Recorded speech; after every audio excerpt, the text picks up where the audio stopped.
Alright, so it's time for the video review of Masterpiece MP-12 Lambor, or as we like to call them in the West, Sideswipe.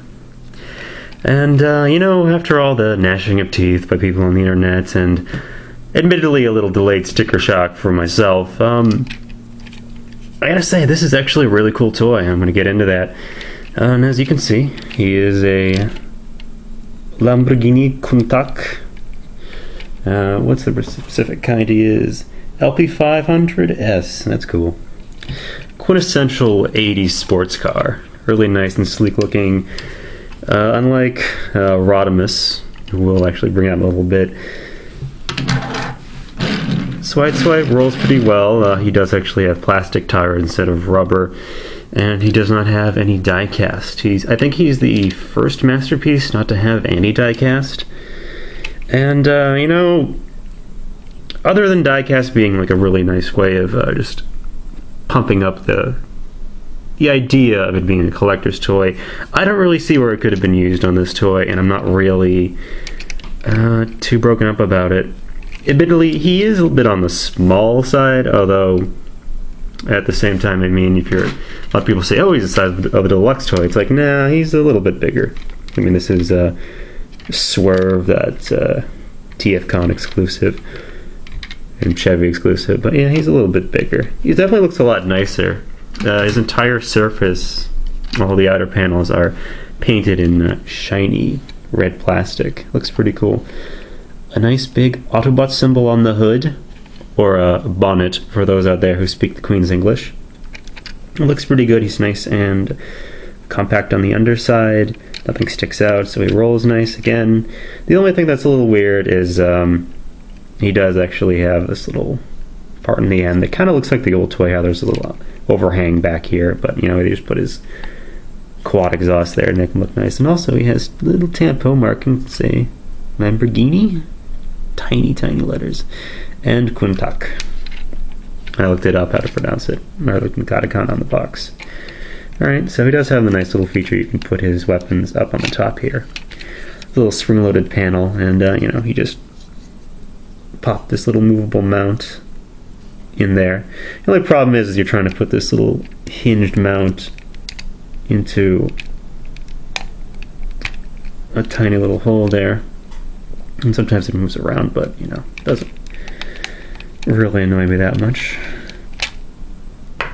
I would like to at least talk a little bit more about the whole scale of him.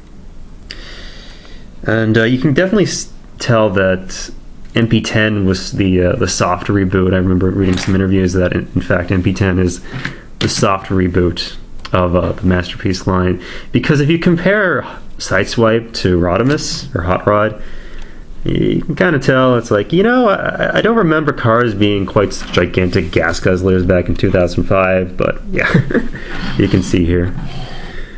There's definitely a sense of Hot Rod as the first car Masterpiece toy definitely contributed a lot to the design of Sideswipe here.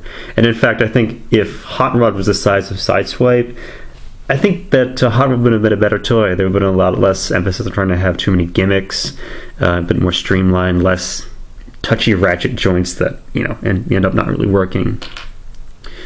Okay, but another issue of scale, I'm going to grab Mr. the Prime here.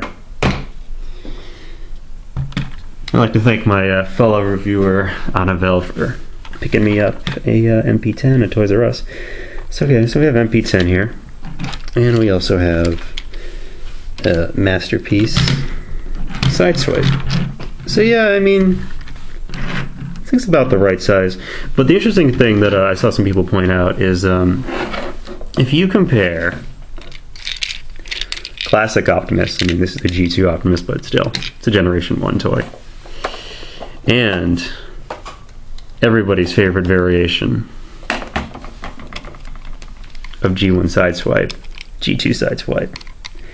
And if they make Masterpiece Sideswipe in these colors, I will lose my shit. So if you compare these figures all together, try to get them all in shot.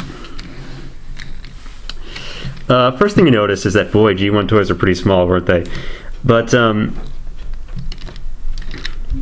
they're kind of roughly the same relative scale, you know?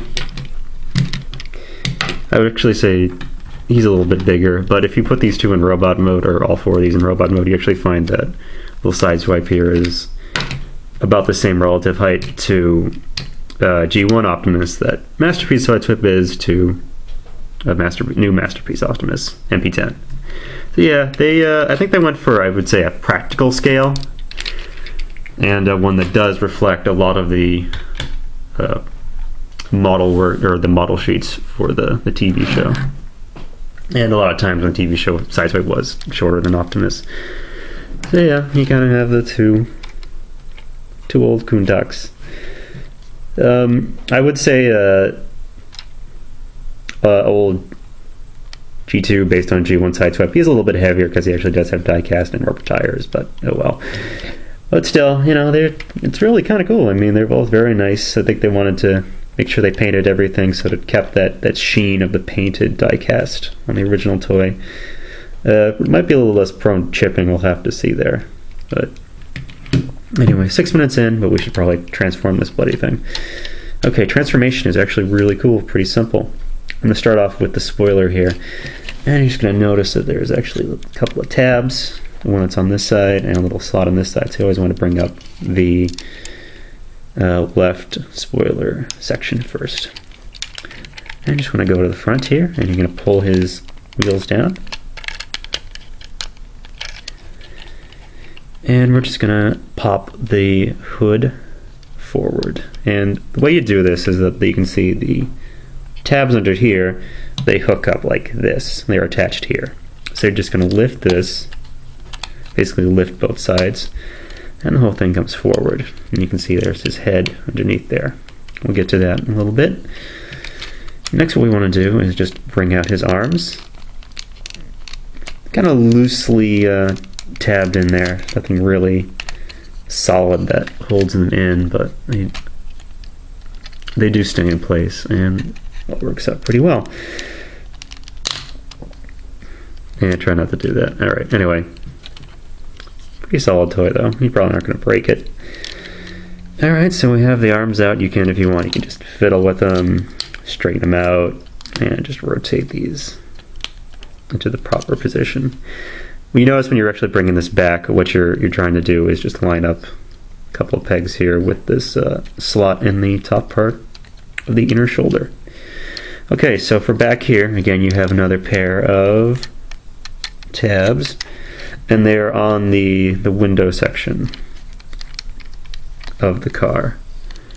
And what you're just going to do is just disengage this, and the whole windshield section is just going to come up, and you can bring that out of the way, and you're going to want to just separate the legs while you're down here.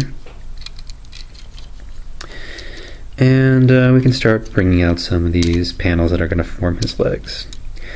Now you're probably going to see here what I mean by this is like Rodimus, because you're basically unfurling the legs rather than extending them like on an old Generation 1 toy. Okay, so I don't know if you saw that, but I brought these out and brought out these little flip out panels here. These will form the inner parts of his shins. Okay, and you're going to bring up the back parts, part of the bumper here and the headlights. This isn't really hard to do. I'm just fumbling about because I'm on camera. Okay. Yeah, actually, you can just bring these parts up. What was I thinking? Yeah, you should just bring up the whole fender area here, whole side of the car here. But also, while you're doing this, you're going to want to rotate these parts down.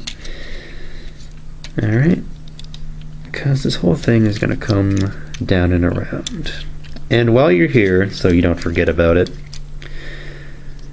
well, actually I'll do that after. You're going to want to Well, I can do it right now. You're going to want to bring the front part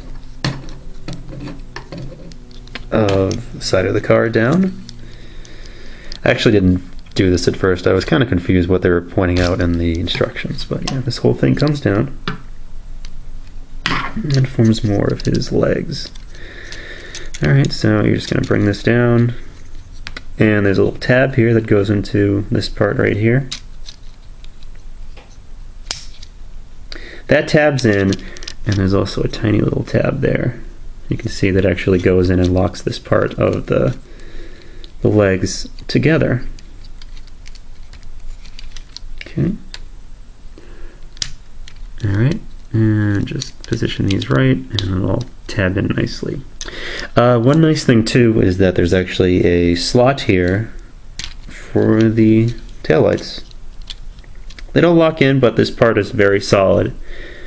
Moves, and it's pretty stiff. It's not floppy or anything, so that's going to stay nicely in place. Just flip his feet up and flip out these heel struts. And you just bring the spoilers back. Flip down the crotch plate. Again, a lot like Masterpiece Rodimus right there, although this doesn't have that annoying curve on the end of it that gets caught on the bottom. Okay, so for here, to transform the rest of him, you're just going to swing down this part here, click in place, and this part right here is going to softly click in place. Make sure it's all the way down, because when you bring down his hood chest, there's just a slot in the black part of the bumper that goes into this tab right here. And make sure it's all... There it goes. And also one thing I thought was kind of interesting is that just to get his head to fit underneath the windshield here, the top part of his head actually flips back. It's kind of cool. Kind of wish there was a little brain detailing in there. That'd be kind of neat. But yeah, so now you have his head. Just bring out his arms, and we're just gonna finish off his backpack. And what you do here, some people are actually just leaving it like this because they kind of liked how it forms a nice clean looking shell on the back. But to get that accurate G1 look, what you're going to do is there's just a pair of tabs between the top part of the windows here. You just bring that out, flip that down, and you're going to flip this down so that it forms a little backwards L, or on this side it's backwards. Alright, and we'll do that on this side.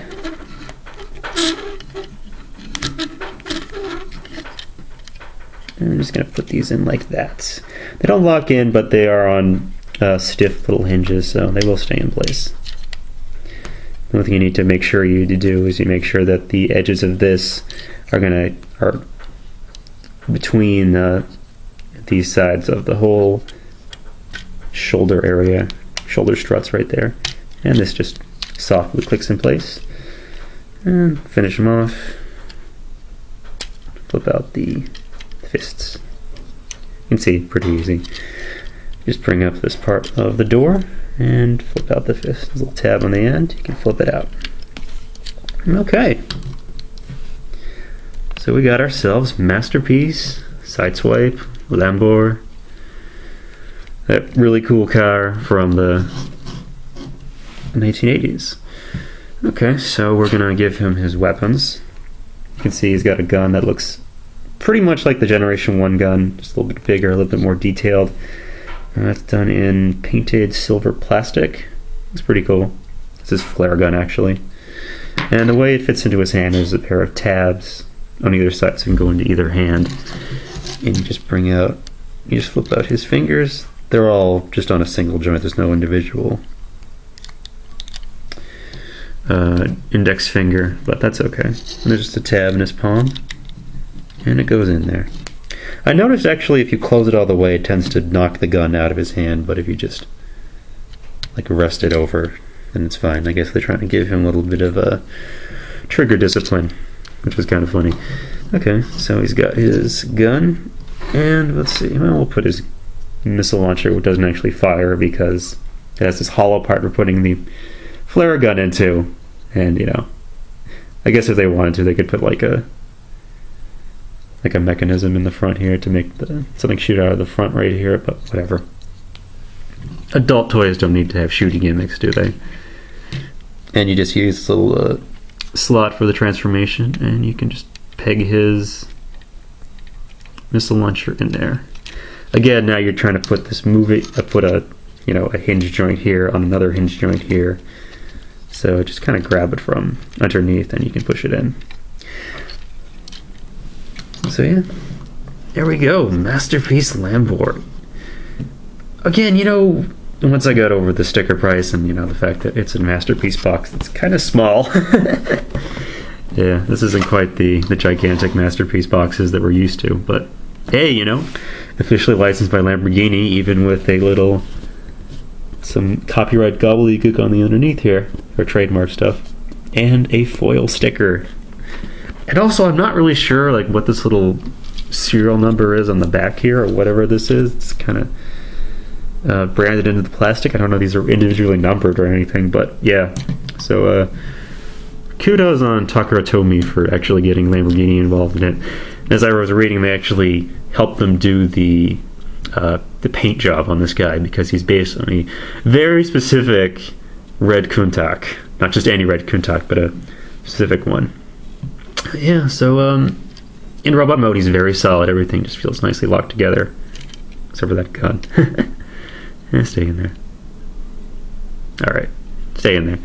So, he's got full range of joints, fully jointed shoulders on a universal joint.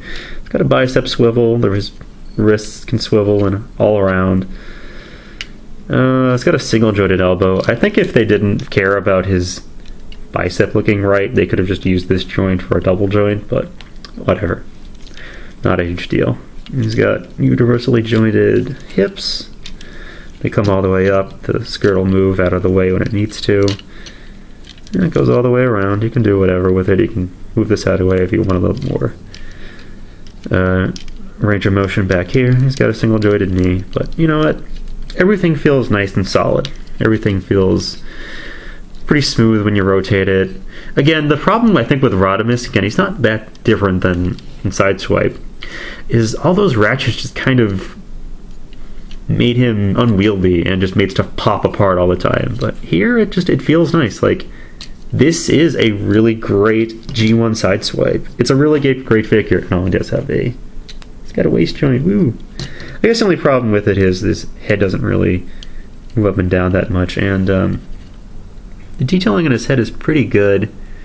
I would say the only big problem, though, is that his eyes are kind of hard to see, because he does actually have full eyes. He doesn't have a little half eyes in there, the full diamond-shaped Transformer eyes, but his cheek guards are very large. I don't know if they were trying to make it like the old toy or old artwork or whatever, but yeah. So he's cool. He's great. He is, as much as Sideswipe was the quintessential Autobot car from the '84 line, this is probably going to be the standard for any other Masterpiece Autobot cars, even if he is, not as giant and imposing as every single Masterpiece that came before him. But that wasn't practical. They couldn't really make tons of Masterpieces the size of MP-01. And I'm just going to show you off his other gimmick. I don't have the Amazon exclusive pile drivers. I just have the one he comes with. You can just pop his pile drivers into his hands and he can go whack things. That's pretty cool. You get two of them. You can put the one on his other hand as well. I think it'd be really cool if they actually gave him the handheld one that he had in a couple episodes. But that's just going into crazy obsessive detail as far as these toys go. So yeah, he's a really cool toy. The only problem that I have with recommending him to people is that if you are not a Japanese toy collector, such as myself, or other people who write for CollectionDX, who are used to paying a little bit more for your Transformer, or for any kind of robot toys or whatever, he can seem kind of overpriced. But again, a lot of it is also just the fact that the yen is still high against the dollar. So in import, this guy is running you like $50 plus shipping, which is, yeah, that's the stinger. And you know, people are complaining. It's like, well, he's not bigger than Deluxe. He is bigger than, you know, your regular size Deluxe Transformer, like Scourge here. And I don't really have that many modern Transformers, but I do have good old classics. Good old classics Jetfire. And you can see, you know, they're about comparable in size. Again, more of a collector's toy, kid's toy. I think he was more expensive in Japan anyway, but yeah. So overall, again, really great. I mean, a lot of people love Sideswipe because, well, other than the fact that, you know, he's the red car and people love red cars, out of all the Generation 1 Autobots, he's the one who broke the least. You know, I'm looking at you, Prowl and Mirage. But I think the thing that at the end we should really take away from all this is that, boy, G1 toys are really small, but no. If Takara Tomy has finally decided to give Masterpiece line a stated goal, or, you know, a plan, not kind of this vague plan that they had with the MP-01, and then the Ultra Magnus kind of screwed that up, and then the Kawamori Star Screen kind of screwed that up even more. But no, now they're going to try, or I hope they're going to try to make an impressive line, as many 84 Transformers as they can do. Maybe do some, and 85 ones too, because the next one, repaint of this guy, is going to be Roller. But yeah, so if they're going to do like Prowl, Sunstreaker, Dare I Dream of Mirage, it doesn't break in half as soon as you pick it up, I'm going to be really happy. So I'm really happy with this guy. And again, if you don't care about price, or if you just want to wait till he goes on sale, totally worth it. Even if you pay full price, still totally worth it, because, man, he's like the perfect Sideswipe. This is great. Cool toy. Definitely recommend it.